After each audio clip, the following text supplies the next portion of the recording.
Any health-related information on the following show provides general information only. Content presented on any show by any host or guest should not be substituted for a doctor's advice. Always consult your physician before beginning any new diet, exercise, or treatment program.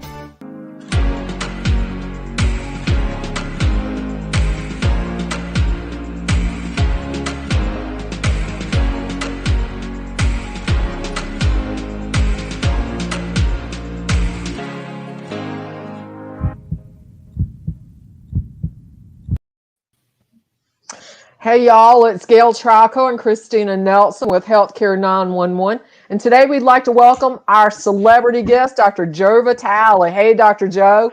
Hey, I've been looking forward to this. Thank you for inviting me. Hi. Oh, we are so excited to have you here.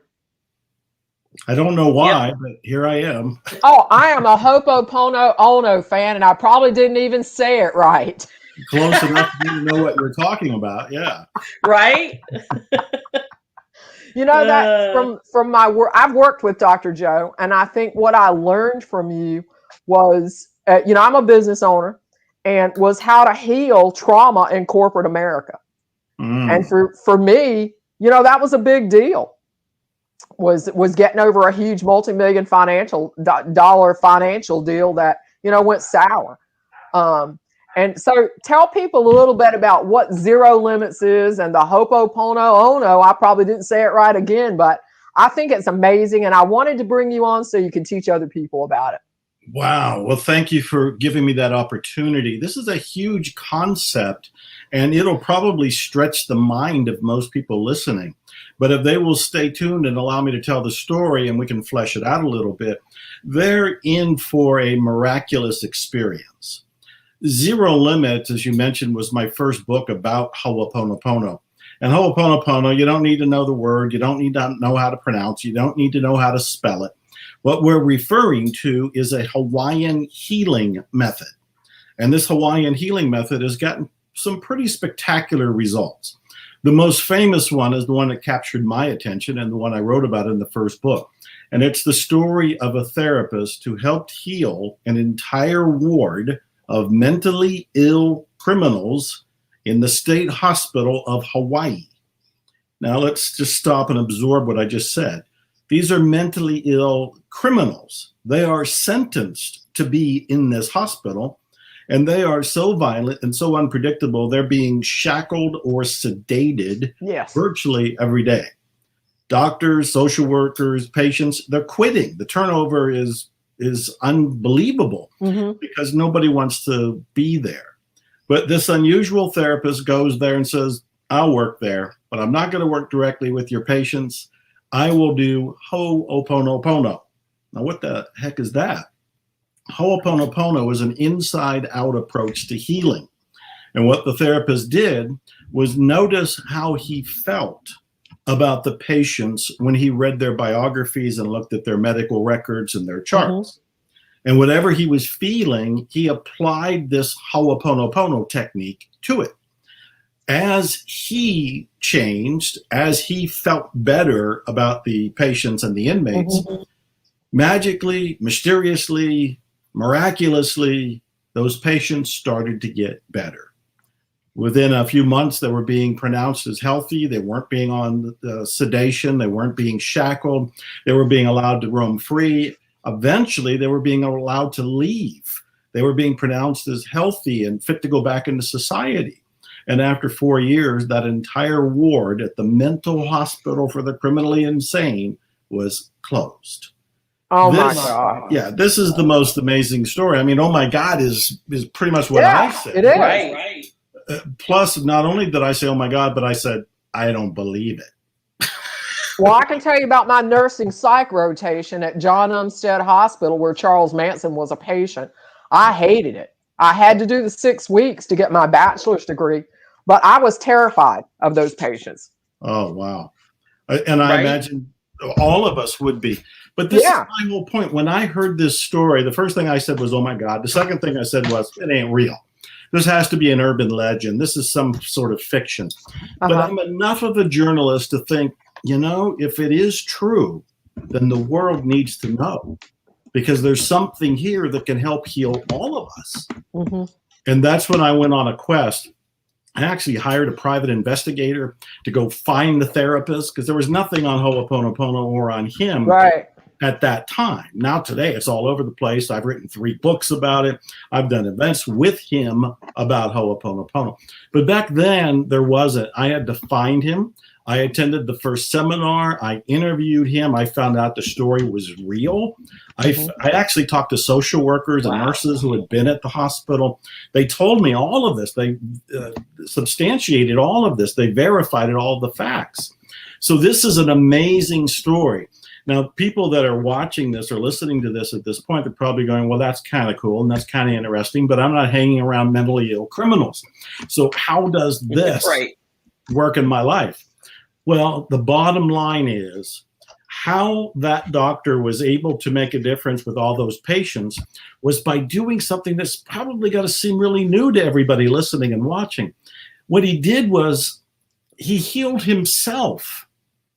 As he healed himself of his perceptions of those patients. Is that the president calling? Are we being asked to stop? Yeah, that was President Biden. He was looking. Yeah, White House. He was looking for President Trump. I told him he's not here. No doubt he's not here. And I hope that wasn't a fire alarm and we all have to escape the virtual building because we're all in different places. The whole point is that therapist used this unusual healing technique to heal his perceptions. And then in some sort of quantum physics sort of way, as he healed his perceptions, he actually sent out a ripple that in fact healed the people he was perceiving. So when I heard this and I began to understand this, I thought this is applicable to all of us. We all have relationship problems, whether it's our spouse or our mother, father, kids, neighbors, employees, employers, the healthcare system itself. We all have some sort of snags there. And I thought, if this worked for mentally ill criminals, it ought to be able to work in the medical field and for mom and pop sitting at home. That's where it all started. You think? Right. Mm-hmm. We've got folks joining us on Facebook. Shout out to Jim Armitage. She's one of your big fans, Dr. Joe. Jim's watching live on Facebook. Well, hello. Well, you know, when you're talking about people healing relationships, give us a timeline, Dr. Joe. If you're in the workplace and you have a boss that's completely unreasonable, making demands on you, how long does it take to mend that workplace? You know, because sometimes people end up just having to give up and quit a job and move on somewhere else. It becomes so unbearable. Right. You know, I just have to be honest with everybody. I know that people are at various places in consciousness as they're watching this. And where I'm coming from is we are responsible for the creation of all these relationships. I'm not saying we're to blame for them. But I'm saying in some way, shape, or form, unconsciously, we have created these circumstances. So when we understand that and we accept that, it makes it a little easier to realize, and this is the punchline here, that in order to change that relationship, we don't do it on the outside by dealing with that person. We do it on the inside by dealing with our perceptions of that person. I'm pausing for theatrical emphasis here. Well, and I'm listening. I'm listening close. I want the dramatic impact of this because the old school way of doing relationship work is we find some way to negotiate with the other person. And sometimes we do it politely. Sometimes we do it wisely. Sometimes we do it violently. Sometimes we do it passive aggressively. But those are all outer ways of trying to make a difference. In the view of Ho'oponopono, everything we have on the outside is a projection coming from inside of us. Our mind is a movie projector, and we have projected out into the world all of these scenarios, including the relationship with the employer or employee or neighbor, spouse, whatever, that seems like it's off the rockers. So how do we do this? We do it by going inside ourselves, practicing Ho'oponopono, which I will explain here eventually on this call so that everybody can understand it and do it. And then it's not a matter of a timeline. It's more a matter of inner peace. The faster that we get to diluting the aggravation that is actually perceived inside ourselves, the faster it is reproduced in the outer world and levels out. So I can't say, it'll take 1 hour. I can't say that. Right. It might take 1 minute. It might take, like with the mentally ill criminals, it might take months to years. So once somebody begins to feel better inside with positive thoughts, so your mind is very powerful, right? This is not any of this propaganda. People say, oh, your mind, what thoughts don't matter. They do matter. Oh my yes, God. They do. The thoughts are where it all begins. The thoughts are so profound in how they influence us. Just think about what you just said. If somebody is walking around going, my thoughts don't matter, they are already a victim to their thoughts. Their thoughts are just bubbling up, including, that's a thought. My thoughts don't matter is a thought. Mm-hmm. And because of that thought, they don't take action that could empower them to make a difference in their life. This is so profound when we get it. Recent science is pointing out that we have about 50 to 60,000 thoughts a day. 50 to 60,000. Most of them negative, most of them self-critical, most of them the same thoughts, and most of us are victims to our own thoughts. Thoughts show up, we respond to it, not realizing, and this is another profound takeaway, you're not your thoughts. Right. You can observe your thoughts. You can comment on your thoughts. You can tell me what your thoughts are. You can write down your thoughts. You're not your thoughts. But the vast majority of people just react to the thoughts they have or the thoughts expressed by other people. They control us. Yes. And then they end up being controlled, ironically, by their own mind. Right. But we can take our control back. At some point, maybe it's this show. Maybe somebody is hearing all of this self-empowerment talk for the very first time and they realize, wait a minute, I'm not my thoughts. Maybe when my thoughts are saying something like I'm not good enough or I'm going to lose in this battle or all the good people are taken or all the good jobs are taken, maybe those thoughts don't empower you to take action and maybe you realize it. And then you're at choice and you can go, what would be a better thought? What would be a thought that actually encourages me to take action? What's a thought that encourages me to believe in myself? What's a thought that moves me closer to health and healing? Once we realize that, now we can have fun with our lives. Rather than being victims, we can be victors. We can be empowered and start to create life the way we want. All beginning with what we dismissed in previous moments in our lives, our own thoughts. That is what I learned from you. That's and I walked away from it. And 2021 has been a blockbuster for my business, Dr. Joe. Oh, From the first part of January up until now, it has probably tripled in growth. Oh, even nice. with 6 COVID. months. Yeah. 6 months. 6 months. You know, with COVID today, you can't say that with businesses, but she can. No, and why is that? Because her positive frame of mind. Mm-hmm. We have to decide we want to change something, but you have to acknowledge I got a problem here and I need to go to the source to fix it. So I followed your work for the last, 15 years since the movie The Secret. Wow. Yeah. Read your books and I was like, this is the person that knows something that I don't, that I can learn from. So everybody needs a mentor. And I just got lucky and you had I was able to get in your coaching program. Right. We had a one-on-one mentoring session. Yes, we did. I remember it very well. I remember the dreams that you still have too. So we can talk about that later if you like. Absolutely. Still working on those, but they'll happen by the end of the year. See, that's another positive thought right there.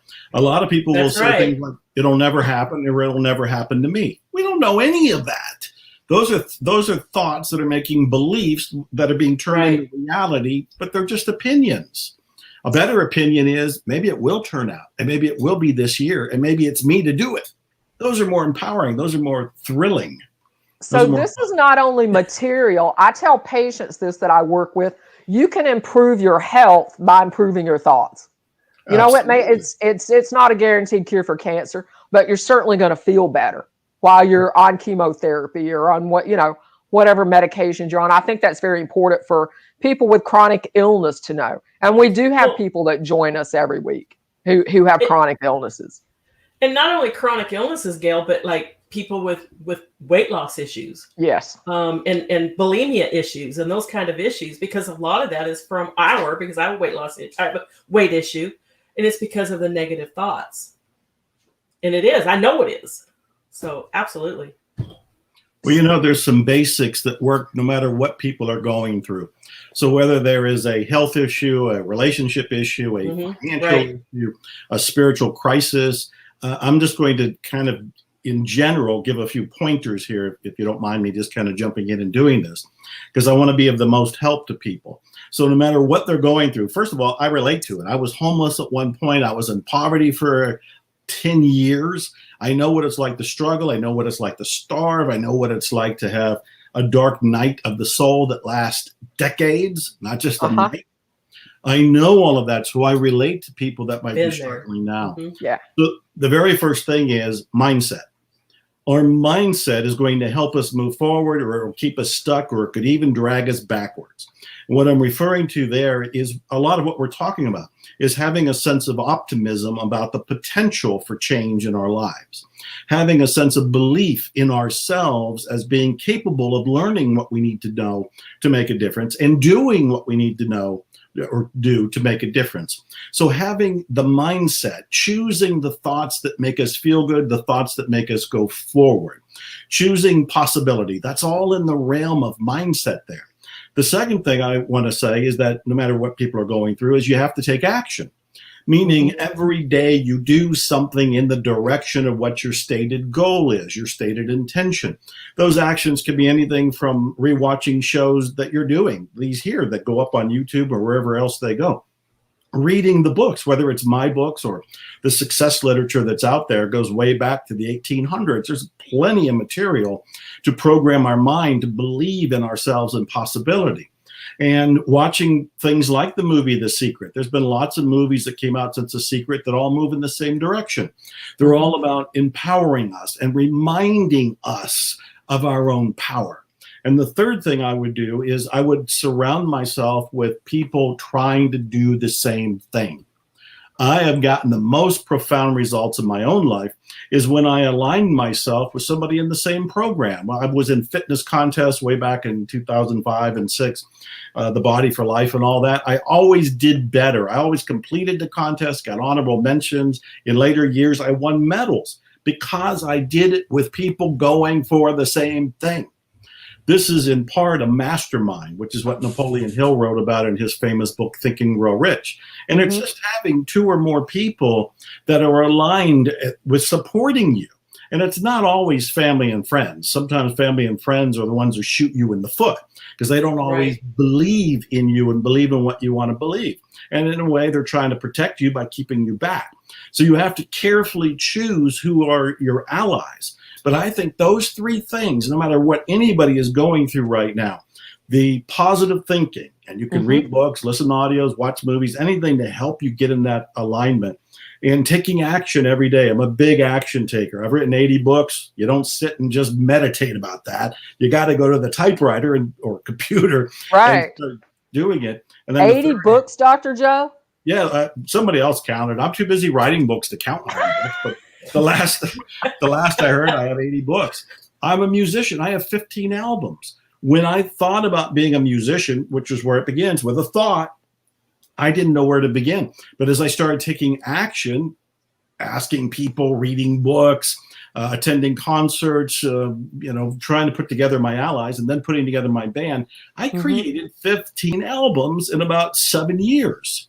And this is more than some of the professional musicians have done in their entire career. Right. All of this is just saying that you can change no matter what. If I can go from homeless through poverty to living the lifestyle, the rich and famous, and ending up on cool shows like this one, then anybody that is going through something can get through it with these 3 tips that I just gave. Wow. Well, I learned that I can hear your advice, but you have to take it and do something with it. Yes. And it's changing your thoughts. And every once in a while, I'm tired by 3 or 4 o'clock every day because I get up about 4 o'clock in the morning. I'm writing hair query responses or something for a reporter or another. I'm exhausted. by 3 or 4 o'clock in the afternoon, but I still have patient calls to make after I eat dinner for people that have left messages during the day. So I have to be positive until 9 o'clock at night. And some days that's hard, Dr. Joe. It is so hard. So this would be of interest to people, your fan base in particular. What do you do to reboot? What do you do after dinner to get yourself back up so that you can make these calls and stay positive? What do you do? I like dogs. And, you know, we've got a small farm right now. We've got chickens. I've got a couple of baby goats that are 12 weeks old. And I find that just spending some time, we have a bunny that we rescued last summer, but her name is Bunny Girl. So just, you know, a half an hour of spending time with the animals. And, you know, like I had to go to Chick-fil-A. I had to have some sweet tea and I didn't have any in the refrigerator. This is a stress reliever for me. People may say sugar's bad for you, but I may drink 4 ounces of that sweet tea and I feel better. So maybe it's nutrition, maybe it's growing up in the South, but the animals are very rejuvenating for my energy. I think comfort brings your energy up. Absolutely. Mm-hmm. Well, you might be interested on a personal note here, which I'm stating publicly since so many people are watching this, is we just adopted a French bulldog puppy. Oh. And we've had it for about 3 months. Right now he's got kennel cough. So he's taking, he's taking a lot of our attention. But it's another joyful experience. I've had animals my entire life. Right. And I would agree with you. That's a rejuvenator. That is something that will keep me youthful. It is, I was, right before this, I was out in the yard playing with Cabby, the name of our French bulldog. And it was chasing me a little bit. It's coughing because it's got this cough. But we were just doing a little sprint back and forth. Well, you talk about just boosting me. I'm 67 years old, playing in the yard with a puppy before coming on this call to do this national interview. So we all do whatever it takes to boost our immune system, to boost our endorphins, to make us happier. Well, Chris, what do you do? You've got dogs. I've got quite a few dogs. We have 4. We had 5. Unfortunately, one got to be very old. Wow. But we love our dogs, and that keeps me going. But you know what I have to do, because I have a stressful I guess you could say that's a negative thought, stressful life. And so I do video games for about an hour or 2 in the middle of the afternoon. It brings me down, takes me where I need to be. And then I'm rejuvenated, ready to go again. I really have to do that. I don't do it every day, but I feel very, I need to come down. The video games, of all things. I'm 60 years old. We're not supposed to play it, but I do. Because it helps me. You know, my father lived to be 93 years old, and his favorite people to hang around would be little kids. He didn't want to hang around the senior citizens. He'd walk to go get coffee, and he'd see them, and they're all just crying the blues. Whatever, their health problems are there, their joints are achy, and they're focused on complaining. But he said, killjoys. Yes, he stayed young in spirit by being around true youth. So I don't care if it's video games or puppies, whatever it is that helps us stay alive, happy, optimistic, up. All of that, that's what we're supposed to be doing. I think for me, it takes away a little bit of reality just for an hour or so a day. Right. I need to not have that for a minute. Yeah. And that lifts me up and I'm ready to go. So I'm not a napper. I don't nap. Never have. And so Dr. Joe, can you talk a little bit about how to start this self-healing process and what people should do? Yeah. What are the steps? Yeah, that's a great question. Okay, well, I love that you are giving so much content to your listeners. That really shows you care about the people that are watching and the people that are joining you here. And I applaud that. And that's one reason I agreed to be here as a guest. Thank you, Dr. Joe. Yeah, you're doing great stuff, and I want to be a part of it. So besides all the things we've already talked about and the different things like the 3 steps I was just talking about, let's discuss Ho'oponopono. So some people ought to be curious. That's what I want people to hear, because they'll be like, that's all there is to it. And you'll go, you just have to do it.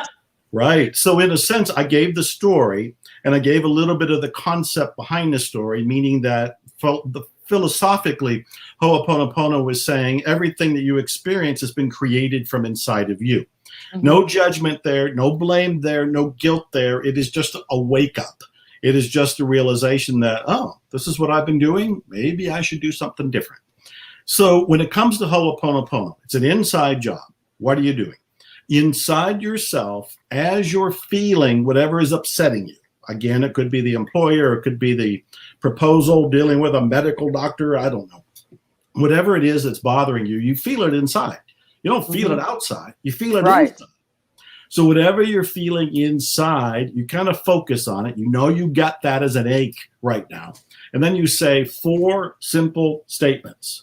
You say these 4 statements inside, not out loud, not to anybody.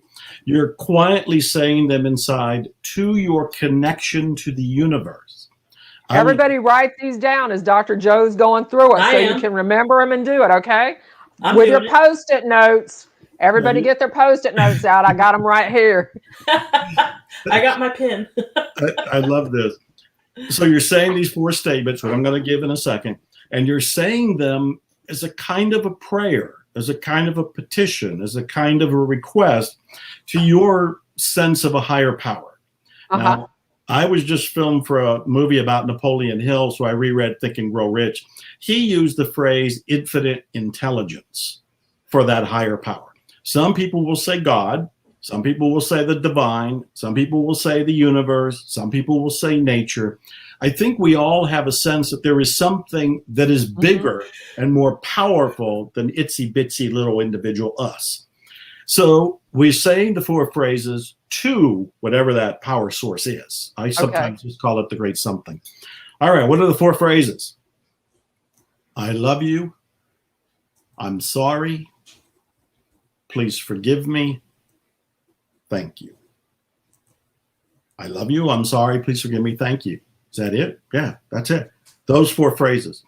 I love you. I'm sorry. Please forgive me. Thank you are a kind of combination lock. They open your heart. They make a connection to divinity, to infinite intelligence, making a request to resolve the thing that is bothering you inside you.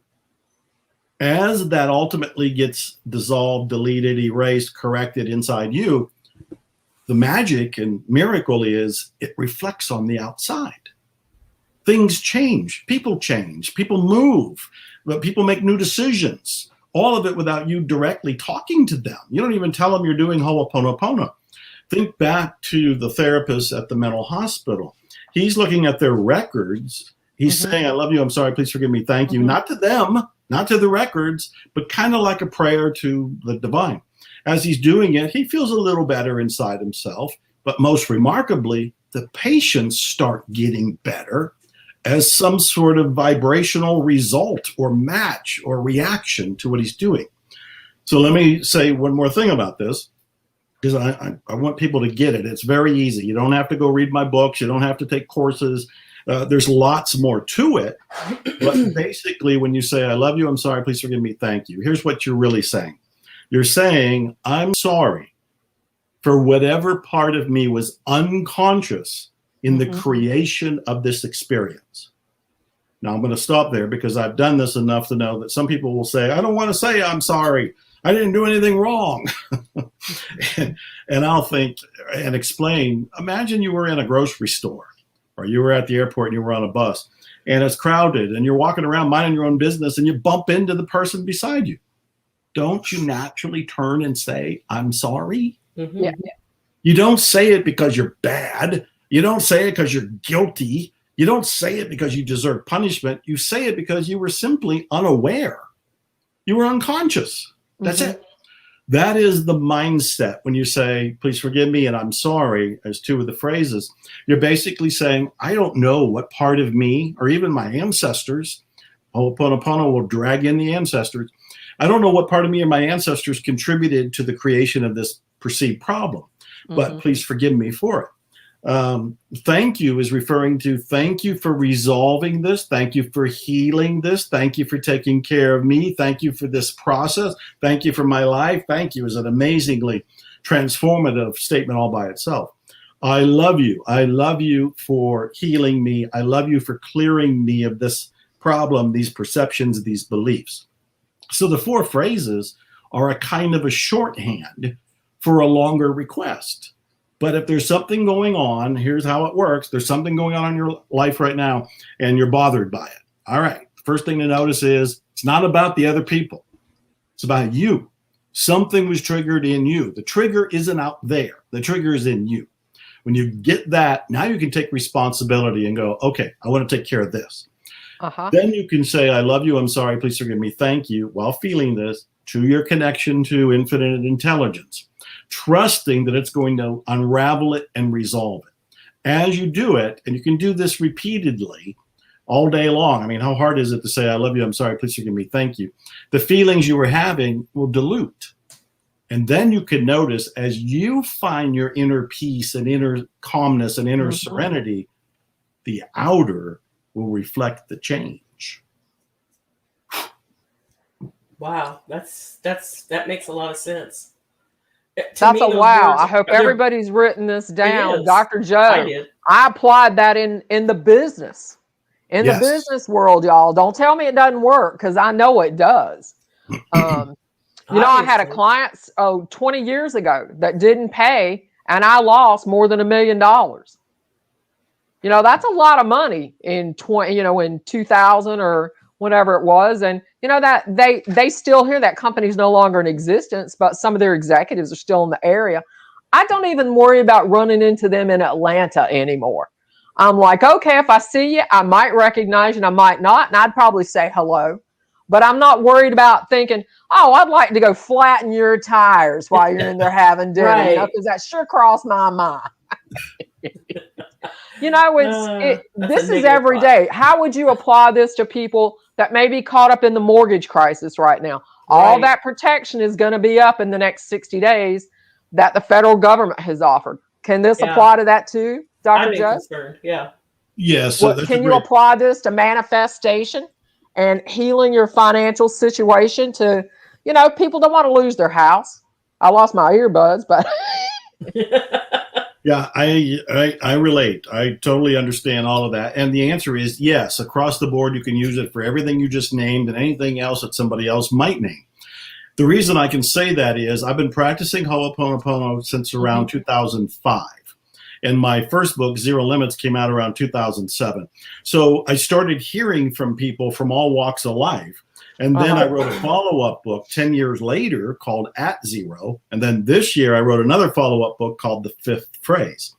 All of that is to say, people have been writing me, calling me, stopping me on the streets before COVID, and I was on the streets. And they would tell me what they were using it for. They used it to save their home. They used it to save health problems. They used it for their animals, the animals that were getting sick. They used it for relationship problems. They used it for financial problems. They used it with the IRS. They used it in divorces. Everything that you can name, they used it on. Now, here's why it can work on anything and anything that we would name. Because everything that we're using Ho'oponopono on is on your inside experience. Whatever you're experiencing isn't outside anywhere. It's in you. As long as you are experiencing it inside you, you now have a target. You can now hone in on whatever that is. You can say it's because of the mortgage or not getting health insurance or because of some diagnosis from the doctor. You can say it's all those different things. But the reaction to those statements is in you. And what Ho'oponopono is healing is your perceptions. It is to help bring you to a state of peace, a state of serenity, a state of detached caring. It doesn't mean you don't care. It doesn't mean you don't respond. It doesn't mean you don't take action. Like I said, I'm a big action guy. So when you do Ho'oponopono, and we'll say on the mortgages here, and somebody's afraid of losing their home, and can't pay their bills, can't pay the mortgage. So they do Ho'oponopono. They're going to achieve a state of serenity inside themselves. That by itself is great. As they do it, something may change in the outer concerning their bill, their home, their circumstances. Obviously, I can't predict what that will be. But also, while something may change in their outer, they will also be inspired to do something. Their inspiration could lead them to some sort of income or job or resource or rescue that they didn't see beforehand. Part of the problem is when we get overstressed and we're out of our mind with concern about losing our home or about our health or whatever it is, we don't see options. Right. We don't see them because our blinders are on, and all we Right. see is survival, survival, survival. And Right. we don't see that, oh, drop the blinders, and oh yeah, over there, I hadn't tried that person, or over there, I didn't call that department. You know, there'll be all kind of things that'll surface, and then, of course, take action on them. So that's a long answer to your question. The short answer is yes, you can use it on all of those things. Wow. It's all the answers have been right there. It's so simple, you know. Is there an age limit that we can teach this? Can you teach this to our kids that are maybe in their teens, Dr. Great. Joe? Oh, I love you and your questions. You do so well at this. There is no age limit. Kids take to it faster than us because kids don't need all the explanation. You know, you tell kids, just say, I love you, I'm sorry, please forgive me. And they walk around, I love you, I'm sorry, please forgive me, thank you. They don't need to hear the book text philosophy or psychology or the research studies or any of that kind of stuff. The kids are closer to the purity of where we all want to be anyway. Right. So, and I do believe they should be hearing this. Not that I'm pushing shoulds all the time, but I think our kids will grow up to be more mature, more spiritual, more level-headed, strong adults if this starts young. Do you have a kids-minded type book on this? I do not. I know various people have done it. No titles come to mind right now, but if you probably Google children's Ho'oponopono, there'll be something that'll show up for you. Okay. Yeah. Dr. Joe, did you actually travel to Hawaii to meet with this psychiatrist? I did. I went to Hawaii. When I first met him, he was living outside of Carlsbad, California, and his first event was there. He is Hawaiian. He had gone to school in Iowa. He took the job in Hawaii when the state hospital for the criminally insane. Thank you. Criminally insane. Needed a doctor, and no doctors wanted to work there. But he said, I will leave Iowa, go to Hawaii, and I'll be there. The condition being, I'm not going to do what you want me to do. I'm going to do my kind of therapy, which was on himself. So, yes, he's in full retirement right now. He's in his 80s. He's back in Hawaii. And he and I did 3 events together. We wrote the first book together, Zero Limits, which is the most popular. That's the one everybody wants to read. It's on my nightstand. You know, as many times as I have traveled to Hawaii, until I read your books, I had never heard of this Hawaiian healing technique. And I'm very much into the study of religion. You know, varying religions, they fascinate me. But I had never heard of this until I read your book. And that's the case with almost everybody. Ho'oponopono was underground. When I first went to that very first seminar with the therapist in Carlsbad, there were 10 people in the room. That's it, 10 people. Now, or at least when he was doing seminars after my book came out, there would be 800 people in the room and another 800 people waiting to get in the room. Right. So he would have to do back-to-back events to get so many people satisfied. All of that is because of the first book, Zero Limits. I brought it to the masses. And again, I was glad to do it because I thought the world needs to know. If it happens to be me telling the world, then lucky me. But nobody really knew about Ho'oponopono. It was just a word of mouth Polynesian kind of a thing that wasn't promoted. It wasn't promoted at all. And if it was even a little bit, it wasn't promoted well. Well, a lot of clients that come to me is, you know, with their medical billing issues and health issues, they're financially struggling. Yeah. It was struggling before COVID, and some of them are struggling even more so now. You know, the federal unemployment's going to end in a number of the states, probably the end of June. I know it does in the state of Georgia. And this is impacting people. What can they do today to prepare for June 30th?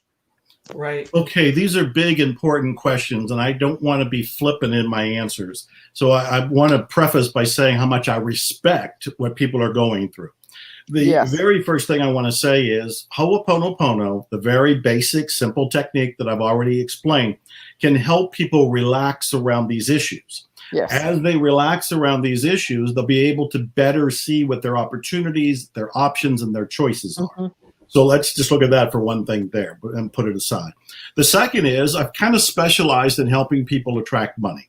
I wrote a book called Attract Money Now. It's free. Go to attractmoneynow.com. Anybody can have it. It's my way of helping, giving back. There's a 7-step formula in there that'll help anybody, anywhere, start to attract more money, no matter what's going on in the world. So Attract Money Now. I followed that up with other books. I have a book called Money Beyond Belief. I think it's at moneybeyondbeliefbook.com. What I'm getting at here is in these various books, I talk about what actually prevents money from coming into people's lives. Now, we talked about thoughts earlier, and I'm going to hit again that it's the thoughts around money and deservingness that actually prevent us from bringing money in. That's what I wanted the audience to hear. Yeah, this is huge. And I get a little nervous when I talk about it because I keep thinking, will people actually get this? Because this is so huge. Remember, I was homeless. I was in poverty. I did not know this back then. Like everybody else and most people today, I blamed everybody else. It's the government's fault. It's unemployment's fault. It's bad management's fault. It's the employer's fault. It's the people who laid me off's fault. It's the world at large's fault. It's not. Because there are people who are doing well right now. There are people who are making money during a pandemic, during COVID, and have been. So there is something that suggests, well, maybe something is working and maybe I'm not working it. What I'm getting to is the first thing most people have is a negative belief around money. I can begin a statement and everybody listening or watching will end it. Money is the root of all. They all just said evil. Now stop and think. Right. If people in their unconscious, subconscious think money's evil, are they going to want it? Yeah. Consciously, they'll say they do. Yeah, I got to pay my house bill. I got to pay the mortgage. I got to pay the phone bill, the groceries. I got to do all of this. But they're going to do it with money. The very thing they think is evil. So there's a built-in sense of limitation. There's a part of us protecting us from having more money because we think money's bad. No, I spend a lot of time in my books, my work, getting on soapboxes, telling people money's nothing. Money's neutral. It's like me picking up the pen and going, this pen is bad because with this pen, I can stab you. Well, with this pen, I can write a check, to a great cause. And we can say, is the pen bad? The pen it's a freaking pen. It's me. It's how I use it. And that's what money is. Money's like the pen. Money is nothing. It is neutral. It's paper. It's ink. It's agreed upon means of exchange. So when we dilute our emotional connotations around money and realize money's a pretty cool tool, it can help you pay your bills, help you make your dreams come true. That's the first leg of this. And the second one, because I know we're going to run out of time and I'm kind of running and sprinting to get all this out. So the first one is to realize money's not evil. Money's neutral. If anything, it's a spiritual tool for good. That's the first thing. The second thing is most people don't believe they deserve good things.